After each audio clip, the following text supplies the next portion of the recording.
Irmãos, vamos abrir a Bíblia todos juntos em 1 Coríntios capítulo 7.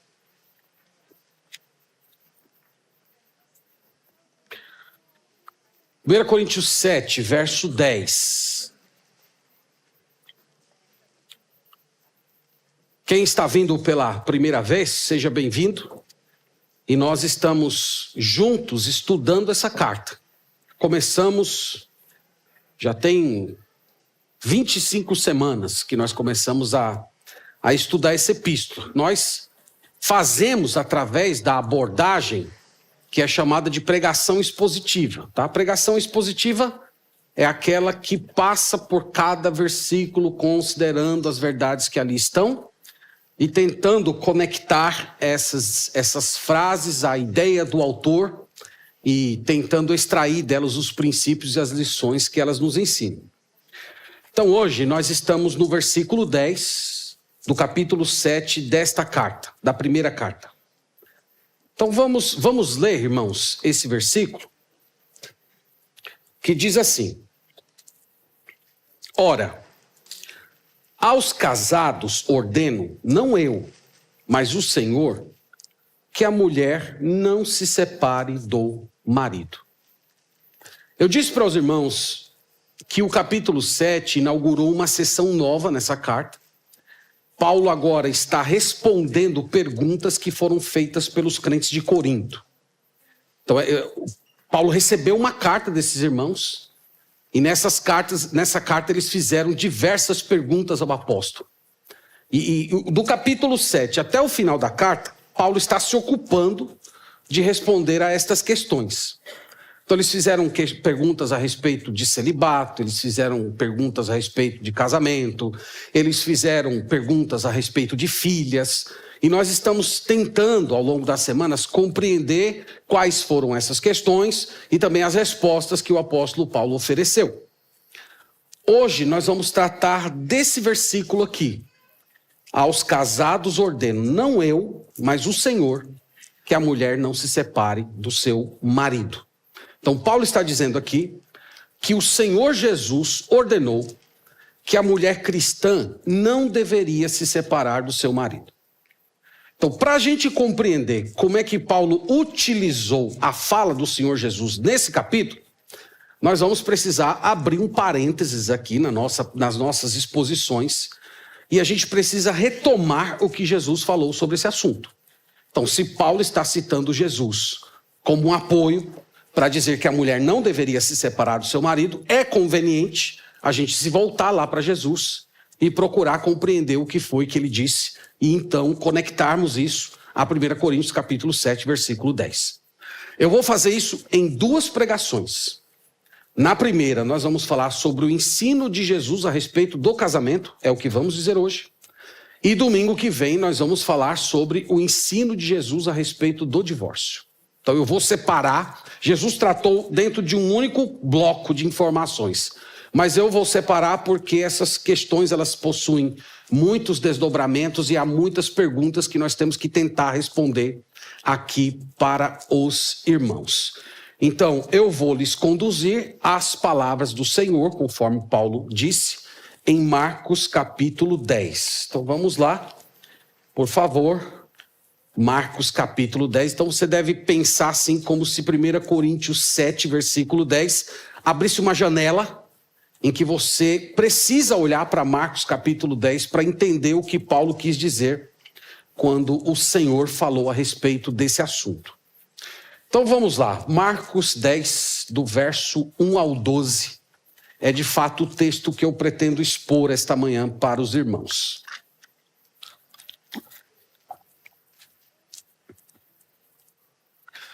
Então acompanhe comigo a palavra do Senhor, leia com fé a Sagrada Escritura, diz assim: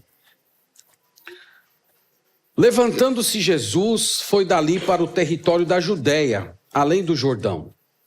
E outra vez as multidões se reuniram junto a ele, e de novo ele as ensinava segundo seu costume.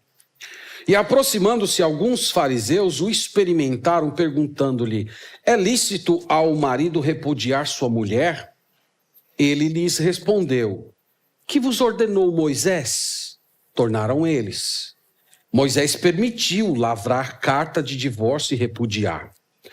Mas Jesus lhes disse: por causa da dureza do vosso coração, ele vos deixou escrito esse mandamento. Porém, desde o princípio da criação, Deus os fez homem e mulher. Por isso deixará o homem a seu pai e sua mãe, e unir-se-á à sua mulher, e com sua mulher serão os dois uma só carne. De modo que já não são dois, mas uma só carne. Portanto, o que Deus ajuntou não separe o homem. Em casa, voltaram os discípulos a interrogá-lo sobre o assunto. E ele lhes disse: quem repudiar sua mulher e casar com outra, comete adultério contra aquela. E se ela repudiar seu marido e casar com outro, comete adultério. Até aqui, irmãos, a leitura da palavra do Senhor. 400 anos antes desse texto, no apagar das luzes do Antigo Testamento, Deus expressou claramente a sua aversão pelo divórcio por meio do profeta Malaquias. Malaquias 2,16 diz: porque o Senhor, Deus de Israel, odeia o repúdio.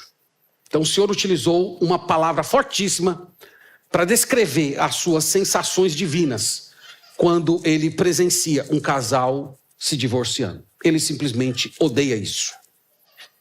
4 séculos depois dessas palavras, nós vemos um cenário completamente diferente entre os judeus. Eles não tinham os mesmos sentimentos do Senhor quando o assunto era divórcio. Na verdade, para eles, o divórcio era um dispositivo nobre, desejável, disseminado entre eles. Aliás, não tão diferente da nossa geração. Então, é disso que nós vamos falar hoje, irmãos. Nas últimas mensagens, eu tenho repetido uma ideia: que há certos assuntos da Bíblia que se chocam com a nossa cultura. Há certos assuntos da Bíblia que definitivamente nos incomodam. Há certos assuntos da Bíblia que se contrapõem diretamente à mentalidade do nosso tempo. E quando, irmãos, a palavra de Deus se opõe à cultura dos nossos dias, é dever do povo de Deus se levantar, tomar a verdade de Deus para si e pregar contra a cultura. Foi isso que o Senhor Jesus fez. Nós vamos ver que foi isso que ele fez aqui. Ele simplesmente se levantou e pregou contra a banalização do casamento que estava acontecendo na sua geração. Então, o tema que nós vamos falar hoje é esse: Jesus, Paulo e o casamento. Então nós vamos ver o ensino de Jesus, procurando conectar ao que Paulo disse a respeito do casamento. E como eu disse, semana que vem nós vamos falar mais particularmente a respeito do cenário. Irmãos, ou melhor, a respeito do divórcio. Em primeiro lugar, eu gostaria de mostrar para vocês mais ou menos o que estava acontecendo quando Jesus teve esse embate com os fariseus a respeito do divórcio. Então vamos ao versículo 1. O versículo 1, ele estabelece uma espécie de contexto, de cenário no qual esse debate se deu. No versículo 1 diz assim: levantando-se Jesus, foi dali para o território da Judeia, além do Jordão. Então fala que Jesus saiu de um certo local, de onde ele estava, e foi para o Jordão. Onde é que Jesus estava? Você pode ver isso no capítulo 9, versículo 33. Tendo eles partido para Cafarnaum, estando ele em casa, interrogou os discípulos: de quem é que discorríeis pelo caminho? Então, onde é que Jesus estava? Ele estava em Cafarnaum. Vocês sabem que tem aqueles mapas lá no final da Bíblia que eles têm uma função muito importante, se você não sabia, né? Então, quando você lê descrição de lugares, eventos, então é muito interessante, sei lá, para o final da sua Bíblia, onde é que ficava Cafarnaum, onde é que ficava a Judéia, onde é que ficavam essas regiões, e você ir se acostumando com essa geografia do mundo antigo, da região da Palestina, porque ajuda você a ter uma excelente e profunda compreensão sobre o texto bíblico. Então, Jesus estava na região norte, era a região onde estava Cafarnaum, que fazia parte de uma região maior chamada Galileia. O Senhor Jesus ficou cerca de 1 ano ali. E o texto diz que ele se moveu para a Judéia. Nós sabemos pelo restante da Bíblia que ele ia ficar naquela região 6 meses, pregando o evangelho, fazendo milagres, falando a respeito do reino de Deus em cidades, vilas, aldeias. Mas Marcos, propositalmente, ele omitiu o ministério do Senhor Jesus na Judéia. Ele não falou sobre os acontecimentos do Senhor Jesus ali. De modo que, se você quiser compreender os acontecimentos da Judéia, você vai ter que ir a Lucas e João. Lucas do capítulo 10 ao 18 e João do capítulo 7 ao 11. Então, João e Lucas descreveram o que aconteceu nesse ministério de Jesus ali na Judéia. Então, a movimentação, irmãos, do Senhor Jesus seria mais ou menos essa. Ele estava no norte de Israel e ele vem fazendo uma viagem ao sul. O destino dele, final, é Jerusalém. E em Jerusalém ele ia ser morto, ressuscitar, como vocês conhecem bem a história. O que eu quero chamar a atenção de vocês é que Marcos nos leva para uma outra região, que ele chama aqui de além do Jordão.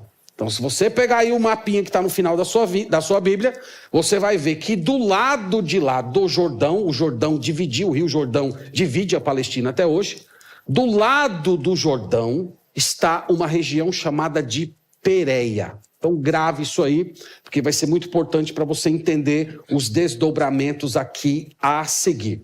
Então Jesus chega nessa região, chamada de Pérea, e ali ele faz o que sempre fazia, pregando o evangelho do reino de Deus e curando as pessoas para deixar claro, demonstrando por palavras e obras que ele era o Messias prometido e que o reino de Deus estava chegando através dele. Nesse contexto, nessa região, aparece um grupo de fariseus para abordar o Senhor Jesus. E aqui nós temos a primeira cena dessa história. Eu chamei isso aqui de astúcia dos fariseus. E vejam como eles abordam o Senhor Jesus assim de uma forma muito astuciosa. No verso 2 nós lemos: e aproximando-se alguns fariseus, o experimentaram perguntando-lhe: é lícito ao marido repudiar sua mulher? Irmãos, notem que esses homens eles não queriam aprender nada. O objetivo deles, diz aqui o texto, era o de experimentar Jesus. Então, o que significa experimentar aqui? Basicamente, fazer uma pergunta capciosa para procurar pegar o Senhor Jesus em alguma contradição e, com isso, desacreditá-lo perante a multidão e, quem sabe, até incriminá-lo por alguma coisa. Então, a imagem que eu gostaria que vocês tentassem formar na mente seria mais ou menos essa.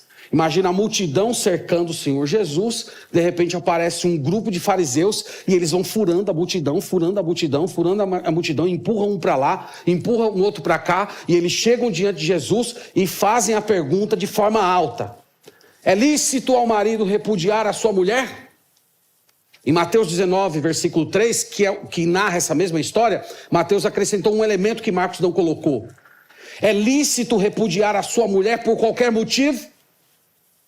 Então, novamente, irmãos, era uma pergunta ardilosa, era uma pergunta maquiavélica.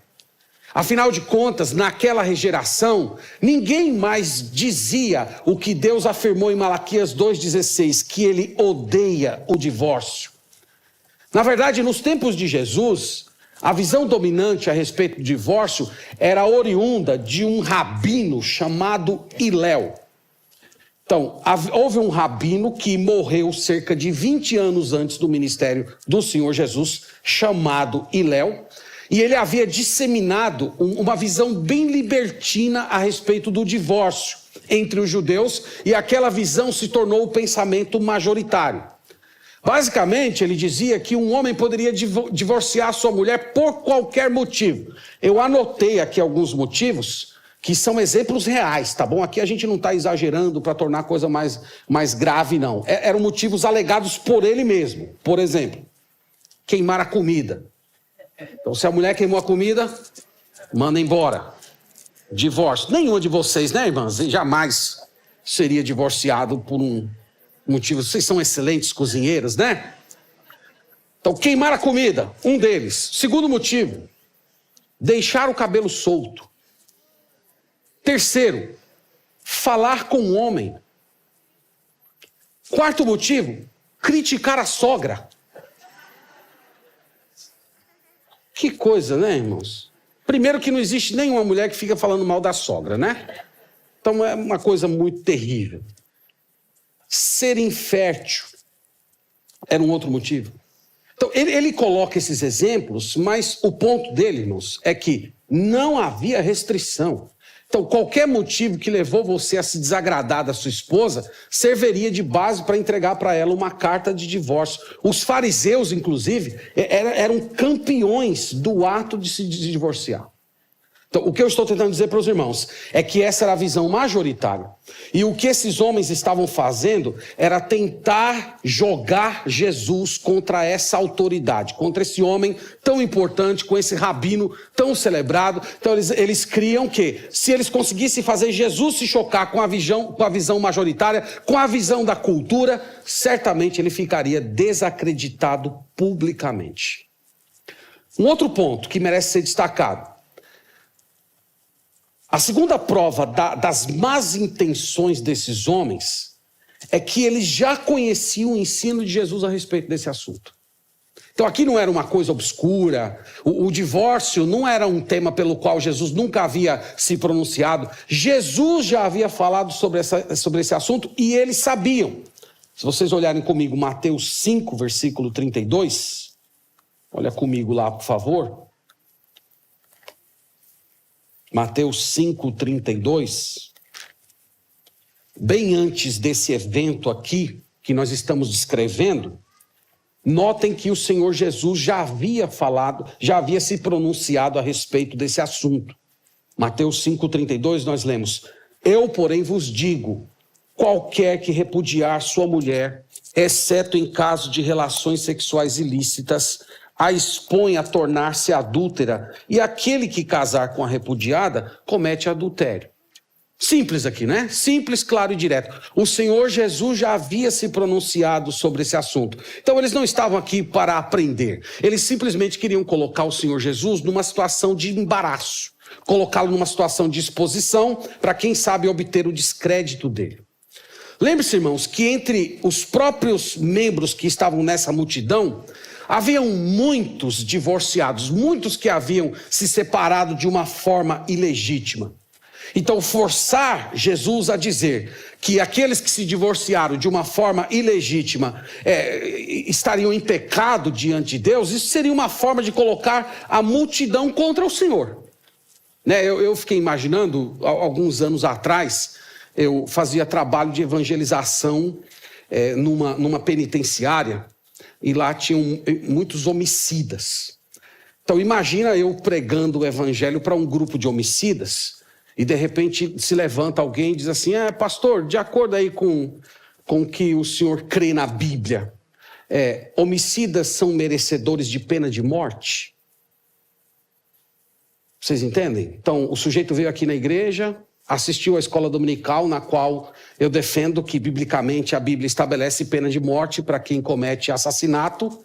Então, imagina eu numa situação dessa, a pessoa pergunta. Não é porque ela quer aprender alguma coisa. Ela simplesmente quer produzir uma espécie de embaraço da minha pessoa perante os que estão me ouvindo, para que aquelas pessoas não queiram mais me ouvir, me vejam, sei lá, como um preconceituoso, como um intolerante, sem falta de amor, e por aí vai. Então, é mais ou menos o que estão tentando fazer com o Senhor Jesus. Eles estão tentando colar nele um rótulo de intolerante e de uma pessoa que estava em oposição às grandes autoridades da época. Então, esse é o ponto aqui, é o ponto deles. Agora, irmãos, há mais um fato que torna essa pergunta ainda mais perigosa. E esse é o que eu queria que você prestasse bastante atenção. Eu salientei para vocês que eles estavam na região da Pérea. E a Pérea era governada por um homem chamado Herodes Antipas. Vocês lembram desse homem? Vocês lembram o que ele fez? Então, ele era um rei pagão, muito perverso. Embora casado, ele havia tomado como esposa Herodias, a mulher de seu irmão. E João Batista, quando soube disso, ele simplesmente foi confrontar aquele rei e dizer que ele não tinha o direito de estar casado com aquela mulher, que ele estava cometendo adultério.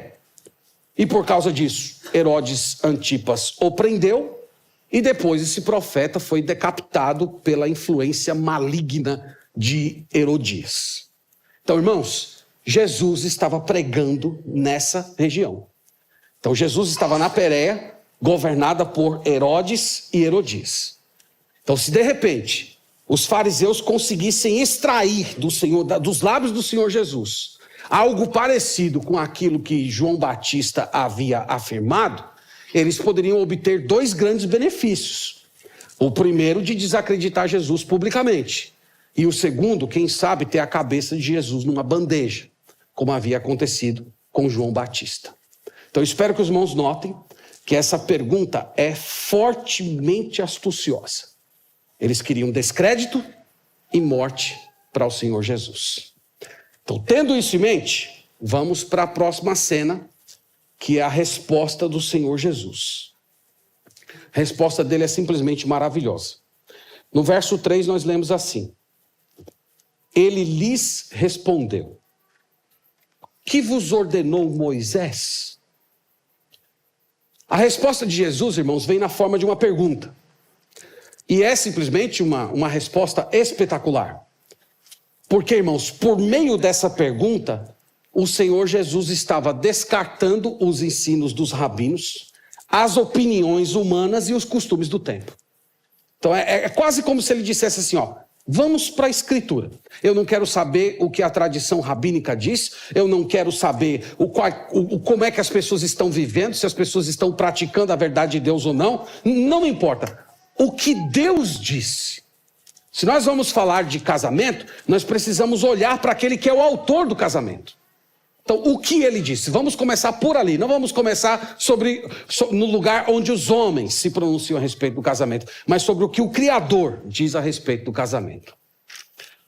Depois dessa pergunta, eles respondem no verso 4 e 5. Aqui, irmãos, eu propositalmente vou pular a explicação do verso 4 e 5, porque eu quero fazer na próxima pregação, tá bom? Esses versículos 4 e 5 aqui merecem uma exposição só para eles. Mas eu vou apenas mencionar. Versículo 4, tornaram eles. Moisés permitiu lavrar carta de divórcio e repudiar. Mas Jesus lhes disse: por causa da dureza do vosso coração, ele vos deixou escrito esse mandamento. Então, como eu disse, irmãos, eu vou expor o versículo 4 e 5 na próxima semana, mas hoje eu gostaria de especificamente olhar com os irmãos o ensino de Jesus sobre o casamento. Porque se você pegar toda a sessão para ler, você vai ver que o Senhor Jesus usou 2 versículos para falar a respeito do divórcio. Mas ele usou muito mais versículos para falar a respeito do casamento. Para falar a respeito da unidade do casamento. Para falar sobre a necessidade de preservação do casamento. Então nós vamos olhar hoje o ensino de Jesus sobre o casamento. E semana que vem nós vamos olhar a exceção colocada aqui pelo Senhor Jesus. O que eu entendo, irmãos, que o Senhor Jesus está fazendo aqui é basicamente mostrando as razões pelas quais Deus odeia o divórcio. Por que Deus odeia o divórcio? Jesus vai enumerar aqui 4 razões, e eu quero olhar com vocês essas 4 razões. A primeira, o divórcio ignora o que diz a palavra de Deus. Então, o divórcio, ele simplesmente ignora o que o autor do casamento falou. Eu queria olhar com os irmãos isso em Mateus 19, porque Mateus ele detalhou um pouco mais a resposta do Senhor Jesus. Marcos colocou uma resposta um pouquinho mais simplificada, mas eu queria olhar com vocês o que Jesus falou de acordo com Mateus. Então, estou aqui no verso 4 de Mateus capítulo 19. Leiamos, verso 4 diz assim: então respondeu ele: não tendes lido que o Criador desde o princípio fez homem e mulher, e que disse: por esta causa deixará o homem pai e mãe, se unirá à sua mulher, tornando-se os dois uma só carne? Então, irmãos, Jesus aqui, ele dá uma resposta um tanto sarcástica. Ele diz mais ou menos assim: vocês não leram? Vocês não leram? Vocês esqueceram? Vocês esqueceram o que a palavra diz? Vocês lembram lá de um versículo, Gênesis 1, 27? Deus uniu homem e mulher. Então Jesus aqui, ele leva os seus ouvintes para a Escritura, para Gênesis 1, 27, para dizer o quê? Que Deus criou um homem e uma mulher. Que Deus criou um único homem para se casar com uma única mulher. Que Deus, quando planejou o casamento, ele não estabeleceu a possibilidade de descarte ou reposição. Ambos foram feitos um para o outro. Então Deus planejou uma união completa e única. E esse deve ser o padrão para todos aqueles que são de Deus. Todo casamento, portanto, deve se constituir em uma união indissolúvel entre homem e mulher, tal qual Deus estabeleceu no princípio.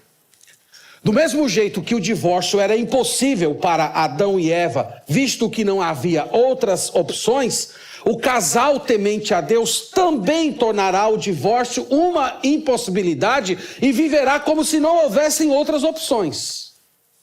Então, esse é o ensino aqui de Jesus. Por que Deus odeia o divórcio? Porque o divórcio ignora a palavra. Não tem deslido. Vocês lembram o que Deus falou? Vocês lembram o que ele afirmou desde o princípio? O divórcio simplesmente ignora o que a palavra de Deus diz sobre a formação de uma família. Segunda razão pela qual Deus odeia o divórcio. Deus odeia o divórcio porque rompe uma união que não deveria ser quebrada. Quero chamar vocês de novo lá para Marcos. Vamos voltar lá para Marcos, por favor. Marcos capítulo 10. E essa questão da unidade, da união que não pode ser quebrada, nós podemos ver no versículo 7 de Marcos capítulo 10. Nós lemos assim: por isso, deixará o homem a seu pai e sua mãe e unir-se-á à sua mulher. Aqui, irmãos, o Senhor Jesus está citando Gênesis 2, versículo 24. E eu quero chamar a atenção de vocês para essa cláusula aqui, unir-se-á à sua mulher. Esse verbo unir significa literalmente colar. Então, no casamento, Deus colou vocês. Então, o Senhor Jesus, irmãos, ele está descrevendo duas pessoas que estão inquebravelmente conectadas, coladas, unidas no mesmo propósito, sentimentos e corpo. Então eles estão unidos, eles estão colados. Isso não pode ser alterado. É interessante que na língua hebraica, o termo para casamento, irmãos, é kedushim, de onde vem a palavra consagração. E é interessante que no Antigo Testamento, tudo que você entregava a Deus era kedushim. Então, se você pegasse uma oferta, um animal, um cereal, um objeto, tudo aquilo que você entregava ao Senhor era kedushim. Isto é, daquele momento era consagrado exclusivamente ao Senhor e não poderia ser utilizado para qualquer outra finalidade. E não é interessante, irmãos, considerar que Deus utilizou essa palavra para designar o casamento? O casamento é uma espécie de consagração. O casamento é uma espécie de ato de entrega ao cônjuge de uma maneira exclusiva. Então, do mesmo modo como o sacrifício consagrado a Deus pertencia exclusivamente ao outro, no casamento nós também assumimos esse compromisso que nós pertencemos apenas àquela pessoa com a qual casamos. Então, essa é a força da expressão de Jesus. Vocês estão unidos, vocês estão colados. E nós podemos dizer, irmãos, que Deus odeia o divórcio porque o divórcio simplesmente destrói isso. Ele rompe uma união profunda que é física, emocional e espiritual. Então, por isso Jesus condena o divórcio. Terceira razão que justifica o desgosto de Deus quanto ao divórcio. Deus odeia o divórcio porque o divórcio divide aquilo que deveria ser indivisível. Homem e mulher em uma só carne. Você pode ver isso no verso 8 de Marcos capítulo 10. Leia comigo. E com sua mulher serão os dois uma só carne. De modo que já não são dois, mas uma só carne. Então aqui Jesus está dizendo que lá no princípio, os dois foram unidos para permanecerem um. Esse é o plano original. E Deus odeia, irmãos, quando homens separam aquilo que Deus fez para ser um. Só para dar um exemplo, né? Pensando aqui no meu filho mais velho, o Gabriel, ele é o fruto, ele é o primeiro fruto da minha união com Ivana. Agora vocês imaginem que eu e minha esposa brigando pela posse do Gabriel. E como nós não conseguimos nos entender, nós praticamos o crime de dividir o nosso filho em meio para que cada um fique com a sua parte. Então, qualquer pessoa que ouvisse uma história dessa, consideraria isso horrível, absurdo. Provavelmente nos desprezaria por fazer uma coisa tão odiosa. Então, estou dizendo para os irmãos que isso serve como referência para imaginar como Deus vê o divórcio. O divórcio, aos olhos de Deus, é uma espécie de violência, porque ele corta ao meio algo que Deus fez para ser indivisível. Então, do mesmo jeito que há uma unidade no meu filho que não pode ser violada, quando Deus uniu homem e mulher, violar essa unidade significa praticar uma violência contra o próprio casal e também contra Deus e, consequentemente, os filhos. Essa é a terceira razão. A quarta, Deus odeia o divórcio, porque destrói uma de suas obras-primas. Veja que é isso que é dito no versículo 9. Veja comigo aqui, no verso 9 nós lemos assim. Portanto, o que Deus ajuntou, não separe o homem. Então, irmãos, quem foi que ajuntou homem e mulher? Foi Deus. O casamento não é uma invenção social, né? Qualquer pessoa que vai para a faculdade, uma das primeiras coisas que aprende quando lá chega nas matérias de filosofia e sociologia é que o casamento é simplesmente uma convenção social, algo estabelecido para organizar homens e mulheres e etc. Então, uma vez que foi estabelecido por homens, isso pode ser mudado, isso está sujeito a alterações e edições. A Bíblia não diz isso. Esse desenho chamado família é fruto da mente santa, perfeita e eterna de Deus. Foi Ele que fez. Nós já falamos aqui na igreja algumas vezes a respeito de um conceito bíblico chamado de graça comum. Graça comum tem a ver com um conjunto de dádivas que Deus concede a todas as pessoas desse mundo, independentemente se o amam. Então, manifestações da graça comum podem ser vistas na chuva, na saúde, na inteligência de alguém, na capacidade criativa de uma pessoa. Graça comum pode ser vista nas belezas naturais, nas boas influências que nós recebemos, nas alegrias que nós experimentamos nesse mundo. Então, algumas pessoas, mesmo sem ter Cristo como Salvador, elas são abençoadas com essa graça. Você olha para certas pessoas que, mesmo distante de Deus, você olha para aquela pessoa e diz, ela vive uma boa vida. O casamento, irmãos, é um dos frutos da graça comum. É uma engenharia divina para o nosso bem, para a nossa alegria, para a criação de filhos e para experimentarmos o senso de unidade. O casamento é uma obra de Deus. Foi Ele quem criou o primeiro casal. Foi Ele que apresentou o primeiro casal ao outro. Foi Ele que disse ao primeiro casal, sejam frutíferos. Foi Ele que disse, através do autor de Hebreus, digno entre vós seja o matrimônio bem como o leito, sem mácula. E o que Jesus está dizendo aqui é que ninguém pode destruir essa obra. Ninguém pode chegar em um desenho divino, belíssimo, que Deus fez, e simplesmente rasgar esse desenho, jogar tinta nesse desenho. É um absurdo fazer isso. Ir contra a obra do Senhor.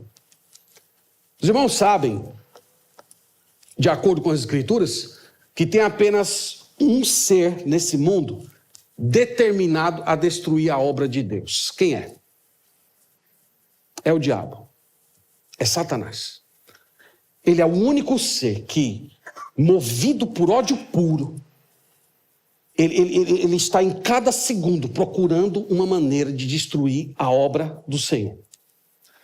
Então, irmãos, Deus odeia o divórcio porque, por meio desse ato de incredulidade, os homens acabam, mesmo que indiretamente, tornando-se participantes do projeto do arqui-inimigo de Deus, que é a destruição da família. Então são essas as razões pelas quais Deus odeia o divórcio. E os irmãos estão percebendo que o Senhor Jesus está voltando a esses princípios. O Senhor Jesus está se contrapondo à banalização da família, ao número elevado de divórcios na sua geração. Ele não está preocupado se isso vai ofender as pessoas, se isso pode colocar a cabeça dele a prêmio. Ele simplesmente está sendo fiel ao conselho de Deus. Deus odeia o divórcio e ele oferece razões muito concretas para isso. Agora, irmãos, isso nos leva a uma outra questão. Se o divórcio é tudo isso que nós acabamos de descrever, se é algo tão odioso aos olhos de Deus, a pergunta que se levanta é: por que o divórcio acontece? Por que pessoas se divorciam? Por que pessoas destroem a obra de Deus, rompem com a unidade que o Senhor estabeleceu? Por que isso acontece? Bem, há razões específicas, evidentemente, mas a explicação geral da Bíblia, a Bíblia dá uma explicação geral. É a queda. São os eventos que ocorreram em Gênesis capítulo 3. Desde a rebelião que foi levantada contra Deus pelos nossos pais, ainda do Jardim do Éden, a humanidade foi mergulhada em um estado de miséria, corrupção e revolta contra Deus. Eu queria levar vocês a Gênesis 3,16, apenas para eu salientar como é que isso se espelha no casamento. Como é que a rebelião dos nossos pais contra Deus atingiu diretamente a família. Gênesis 3.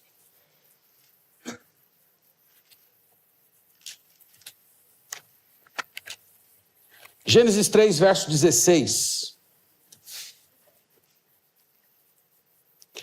Em Gênesis 3,16, nós temos a maldição sobre a mulher. No verso 17 e 18, nós temos a maldição sobre o homem.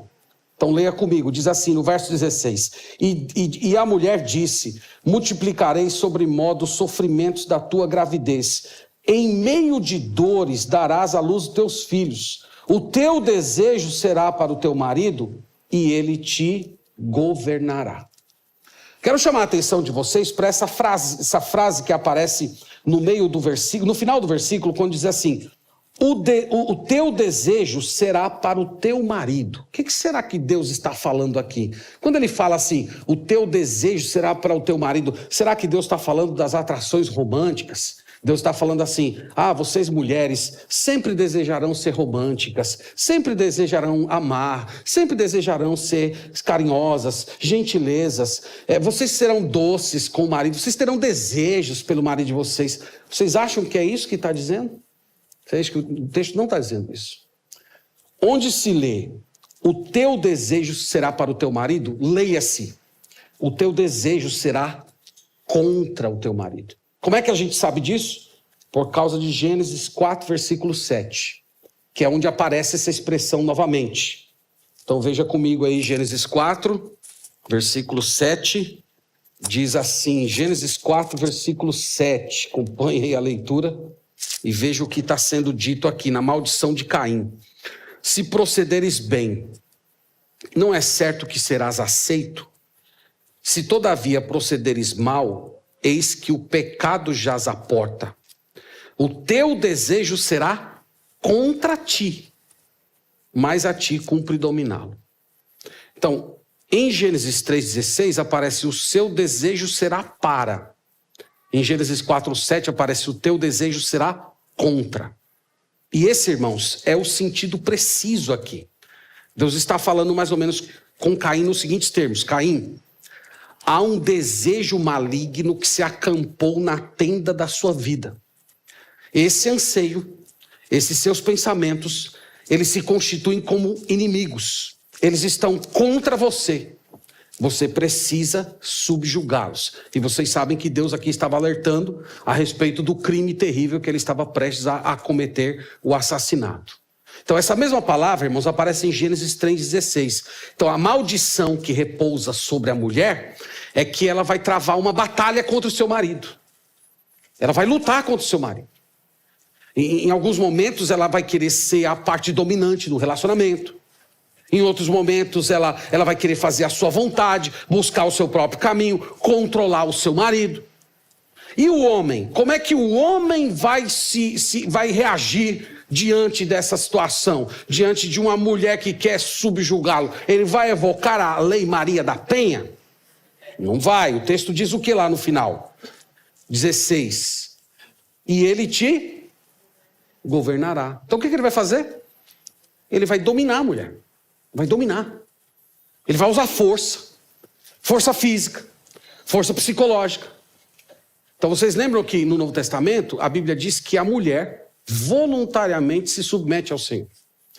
Mas um marido controlado pelo pecado, ele não quer esperar a sujeição voluntária da esposa, ele quer subjugar a mulher. Ah, você não quer fazer o que eu quero, então venha cá que agora você vai me obedecer. O que nós vemos aqui, irmão, sabe o que é? É que machismo e feminismo são resultados da queda. Então, a mulher que quer ser a parte dominante é resultado da queda. E o homem que maltrata, subjuga, trata a sua mulher como sendo um lixo, é também resultado da queda. Tudo isso são manifestações diferentes de rebelião contra Deus. E é desse choque, dessa colisão entre homens e mulheres, que surge o divórcio. Porque desse desejo contra e dessa dominância é que vem egoísmo, grosseria, rebeldia, traição, abandono, violência. Então, isso aqui, irmãos, é a origem do divórcio.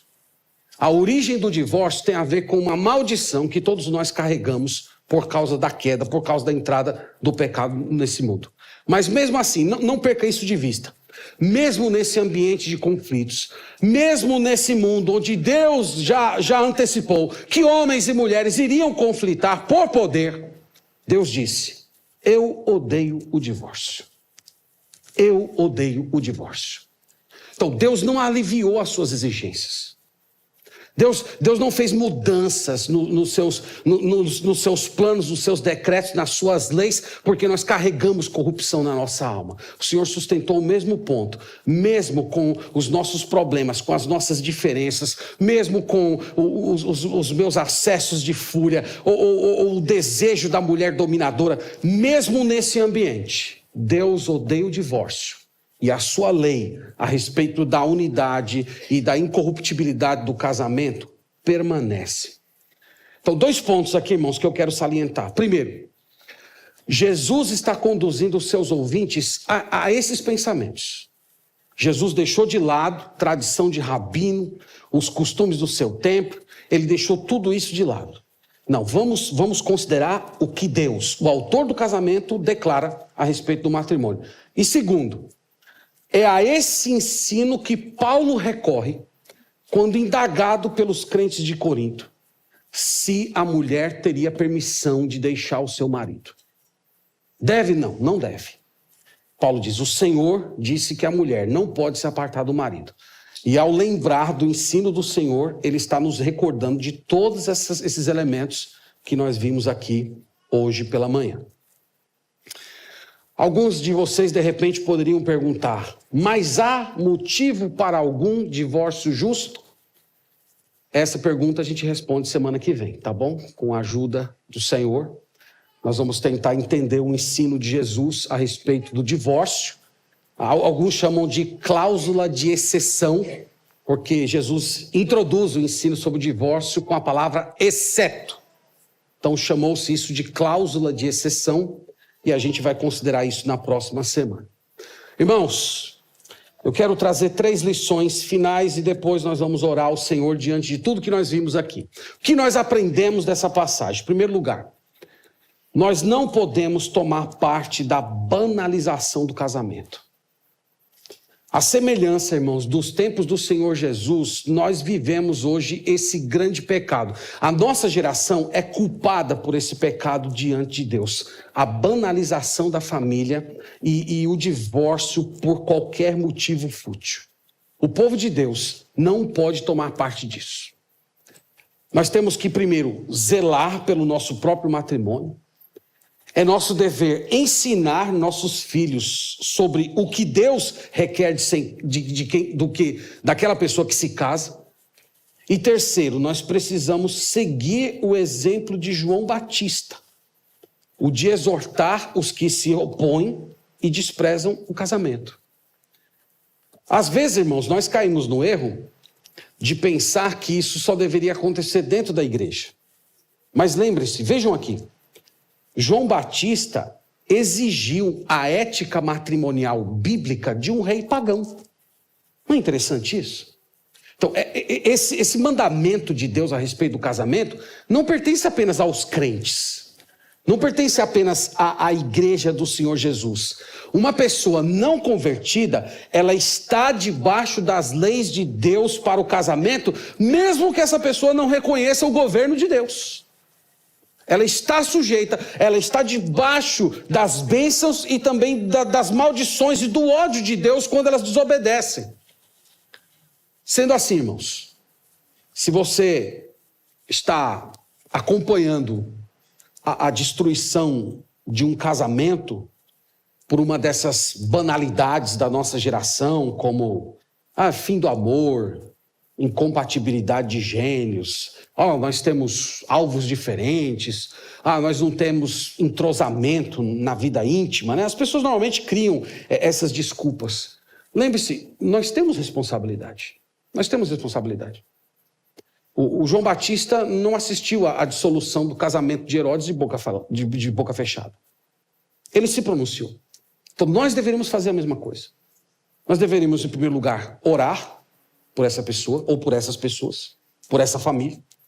Nós deveríamos nos oferecer para ajudar essas pessoas. Boa parte dos conflitos podem ser resolvidos com um bom acompanhamento, com oração, com aconselhamento. Já tenho visto, irmãos, isso acontecer pela graça de Deus diversas vezes. Pessoas que estavam praticamente com a morte da família já decretada. E o Senhor reverter, as pessoas se entenderem, se perdoarem, passarem a viver novamente em alegria, felizes por terem sustentado o casamento e superado aqueles tempos difíceis. Então você tem responsabilidade de orar, de ajudar e de exortar essa pessoa.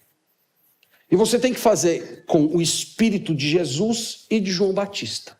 Porque você sabe que fazer isso é uma exposição. Fazer isso pode gerar um efeito reprovativo. Pode gerar uma inimizade contra você. Mas você faz por causa da fidelidade a Deus. Você vai fazer o que Jesus fez e o que o João Batista fez. Você não vai se curvar calado ao espírito do nosso tempo. Você vai comunicar a verdade de Deus, mesmo que isso faz com que a sua cabeça fique numa bandeja. Espero que não chegue tão longe. Estou falando metaforicamente, né? Vocês são inteligentes e sabem disso. Então, irmãos, vamos ser proclamadores a respeito da verdade de Deus sobre o casamento. Vamos viver isso e espelhar isso e exortar as pessoas a respeito desse assunto. Essa é a primeira lição. A segunda. Quero me dirigir aos jovens e àqueles que ainda não são casados ou pretendem casar. Espero que tenha ficado claro para vocês que o casamento é algo muito sério aos olhos de Deus. Vocês viram aqui a profundidade e a intensidade dessa união. Irmãos, é impossível uma pessoa sair de um casamento sem causar fissuras na própria alma. É impossível. Mesmo quando a pessoa está num casamento assim que, humanamente falando, está falido. Mesmo que aquela pessoa tenha, no fim daquele casamento, a sua própria libertação. É impossível sair daquela relação sem ter fissuras na alma. E acrescente-se a isso o que nós vimos aqui hoje, que além das fissuras da alma, nós temos a reprovação do Senhor. Nós temos o ódio de Deus.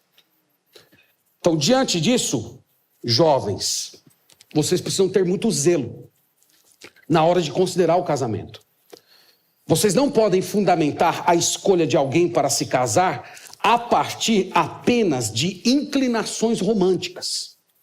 Talvez esse seja um dos grandes erros da vossa geração. Se tem uma coisa que a Bíblia ensina, meus irmãos, é que o caráter precisa se sobrepor aos afetos. A piedade tem de vir antes do sentimento. Algumas vezes nós temos visto jovens que estão enlaçados em namoros falidos simplesmente porque estão apaixonados.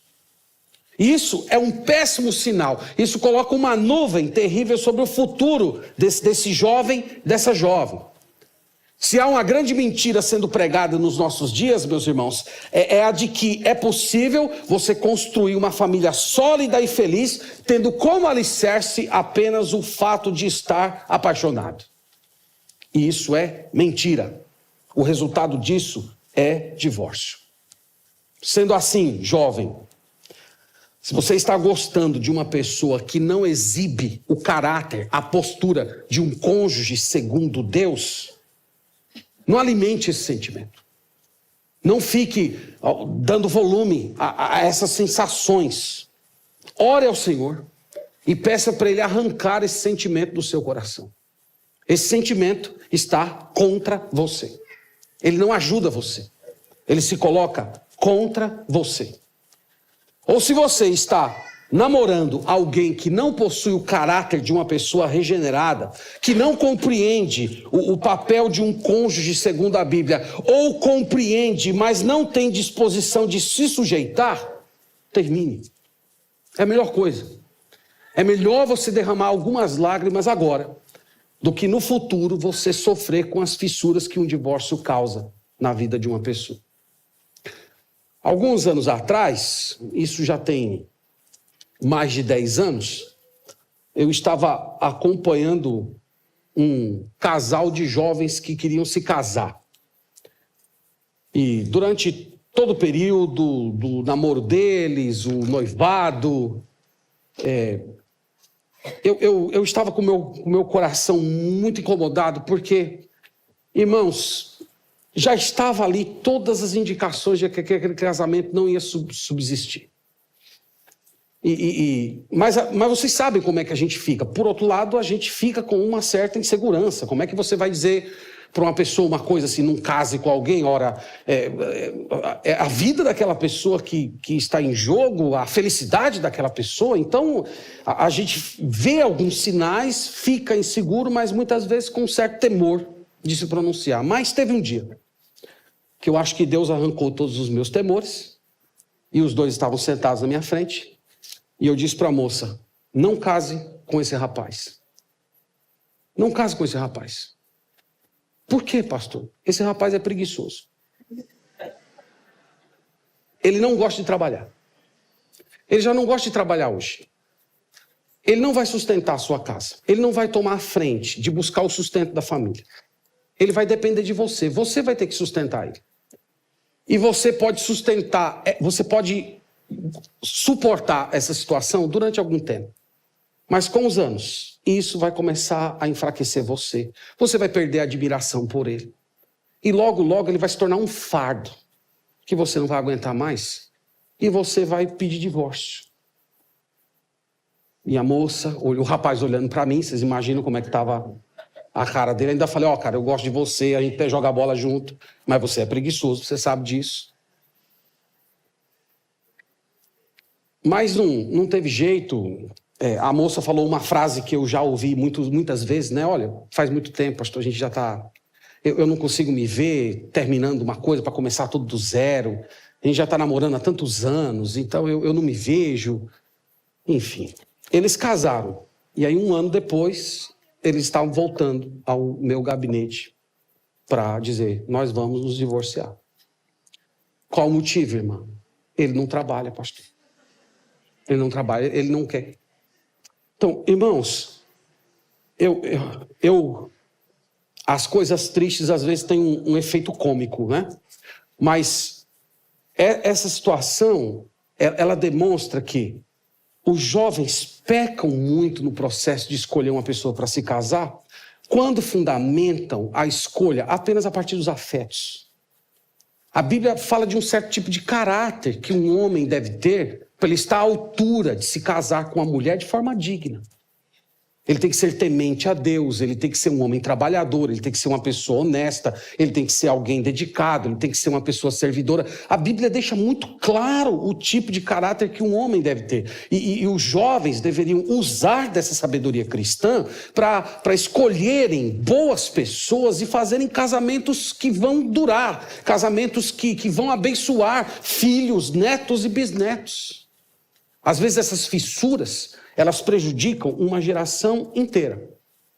Então, jovens, tomem a sabedoria de Deus. Se desenvolvam espiritualmente, se preparem para o casamento a partir de hoje. Aprendam o que é um casamento segundo Deus. Se aconselhem com pessoas maduras e se guardem para essa pessoa que Deus preparou para você. Você não conhece, mas Deus já escreveu o nome dessa pessoa. E essa é a melhor forma de você se comprometer com essa dádiva gloriosa de Deus para a nossa felicidade, o casamento. E eu queria me dirigir também às pessoas, se tiver alguém nessa condição, que está experimentando crise no casamento.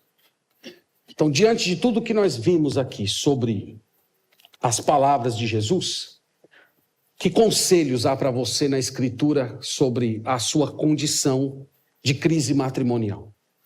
Você precisa buscar auxílio. Você precisa de ajuda. Você precisa de ajuda divina e você pode contar também com a ajuda humana, com a ajuda dos irmãos em Cristo.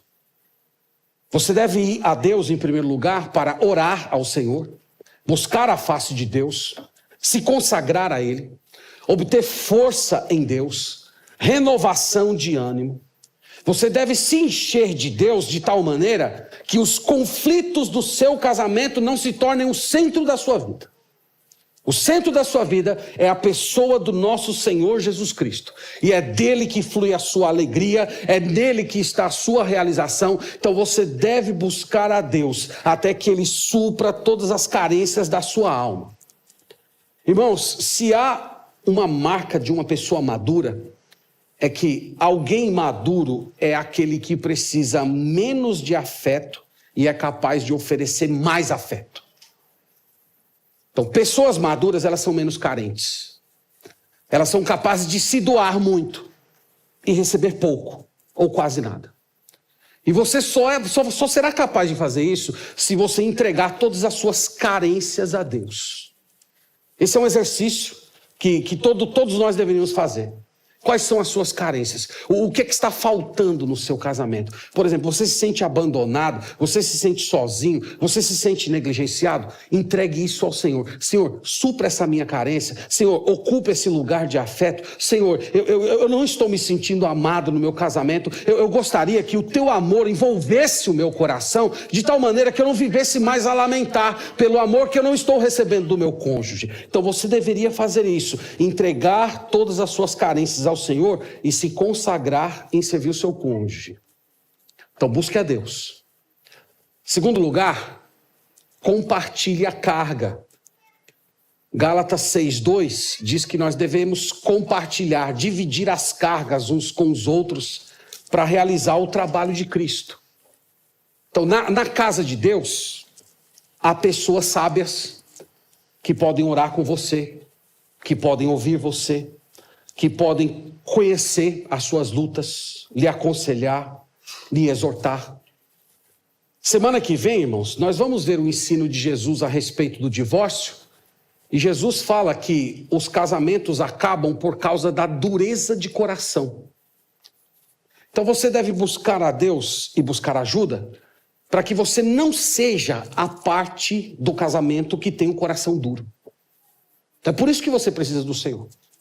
Se é para haver alguém com o coração endurecido no seu matrimônio, que não seja você. Que você sempre seja a pessoa que está pronta à restauração, que está pronta a perdoar, que está pronta a conviver, que está pronta a recomeçar.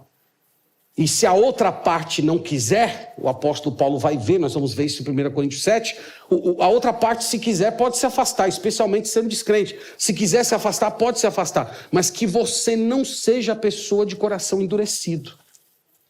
Então busque isso. Busque isso na presença do Senhor, clamando, lutando pelo seu casamento. E por fim, eu quero me dirigir às pessoas que ainda não creram, que não entregaram a sua vida ao Senhor Jesus Cristo. Diante de tudo que nós lemos aqui, eu gostaria de te perguntar: você não gostaria de ter Deus como sendo o alicerce do seu casamento? Você não gostaria de construir e estabelecer a sua família, tomando o Criador do casamento como sendo o fundamento da sua casa? Venha a Jesus e você vai experimentar isso. Entregue-se ao Senhor hoje. Arrependa-se dos seus pecados. Creia que a morte de Jesus foi um pagamento por você. E o Senhor vai renovar e vai fazer tudo novo no seu casamento. Talvez os problemas do seu casamento estejam ocorrendo porque o autor do casamento não está presente. Quando Deus está no centro de uma família, é Ele que promove as nossas conexões. É Ele que reforça os nossos laços. Então você precisa do Senhor. Entregue-se a Ele em arrependimento e fé. Deus vai transformar a sua vida. E Ele passará a ser daqui por diante a pessoa que vai nutrir esse casamento, que vai lhe trazer tanta felicidade. Que Deus nos abençoe, irmãos. Que do nosso meio haja casamentos fortes, santos, realizadores, tendo Deus como sendo o fundamento deles. Vamos orar ao Senhor, vamos agradecer.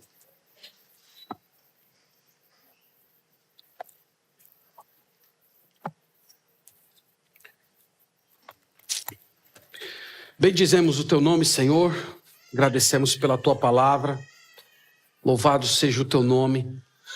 Obrigado, Senhor, por ler esse texto tão maravilhoso, tão profundo. Obrigado, Senhor, pela dádiva do casamento, o privilégio que temos de construir família, de viver dentro do ambiente do matrimônio. Nós recebemos, Senhor, o casamento como sendo uma dádiva do Senhor. Somos gratos por experimentar essa graça que o Senhor nos dá, de construir uma família no Senhor, com uma pessoa preparada por Ti ao nosso lado. Nós te bendizemos por isso.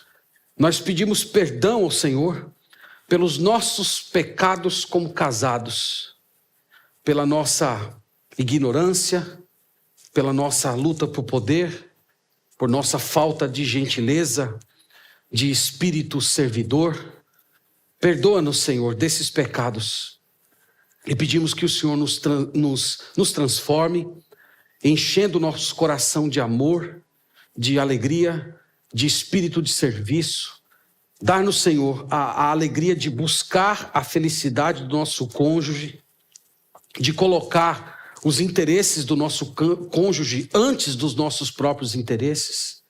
Nos abençoa, Senhor, nos livra de todas as manifestações de machismo, de feminismo, de todos esses pecados, Senhor, que de alguma maneira desfiguram o santo matrimônio. Nós também oramos por aquelas pessoas que estão em crise matrimonial.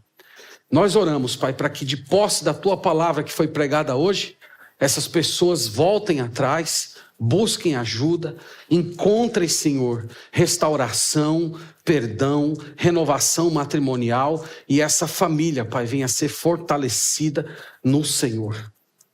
Nós também pedimos, em favor da nossa geração, do mundo que está vivendo, que peca deliberadamente contra o Senhor, divorciando-se de uma forma impensada e irresponsável.